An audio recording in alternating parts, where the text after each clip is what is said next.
أبو زيزو صاحب ترند السمن البلدي بيفجر مفاجأة من العيار التقيل عن غسيل الأموال في التيك توك.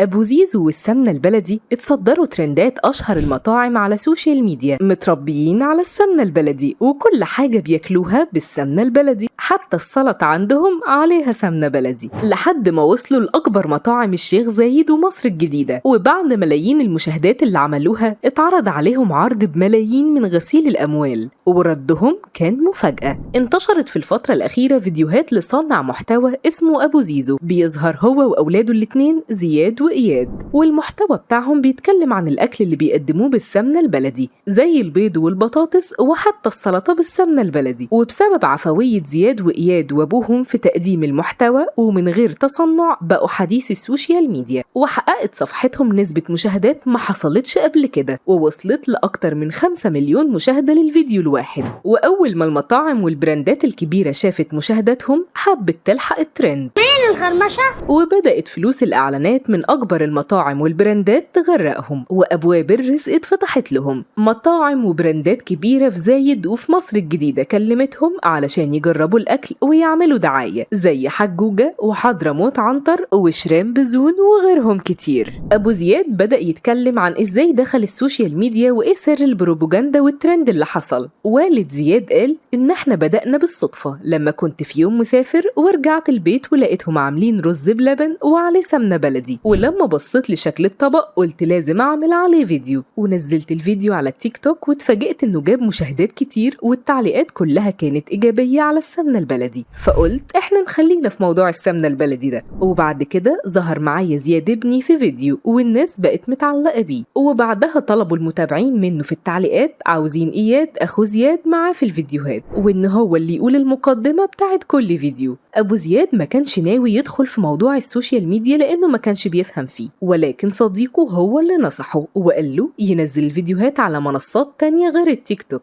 أبو زياد اتفاجئ بإعجاب عدد كبير من المتابعين بالفيديوهات اللي بينشرها على حساباته على مواقع التواصل الاجتماعي، خاصة إنه مخططش للموضوع ده قبل كده. لكن بعد فترة من انتشار أبو زياد فجر قنبلة في واحد من الفيديوهات بتاعته واتكلم فيها عن أحد الأكاونتات بعتله من خلال لايف على تيك توك يعرض عليه يبعتله ملايين يوميا من خلال اللايفات، والمقابل نسبة 20% من إجمالي المبلغ اللي بيتبعت لهم كهدايا. لكن أبو زياد كان رده إن الفلوس دي مش حلال لأنها بتيجي بصورة غير مشروعة وبطرق غير قانونية. أبو زياد ضاف الراجل ده لقائمة الحظر علشان يقفل على نفسه الباب ده. السؤال هنا هو كم واحد من صناع المحتوى قبل بعروض غسيل الأموال اللي اتعرضت على أبو زياد، وكم الأموال المشبوهة وغير المشروعة اللي اتغسلت في تطبيق تيك توك، وإيه مصدرها ومين اللي بيبعتها، وكم صانع محتوى حقق ثروات وملايين من الأموال المشبوهة دي. أبو زياد بيقول في النهاية إحنا عملنا اللي يرضي ربنا والحمد لله ربنا رزقنا من فضله، والفيديوهات اللي بننشرها عجبت ناس كتير وبقوا يشجعونا، وما لقيناش ولا تعليق سلبي واحد يرجعنا عن اللي بنعمله.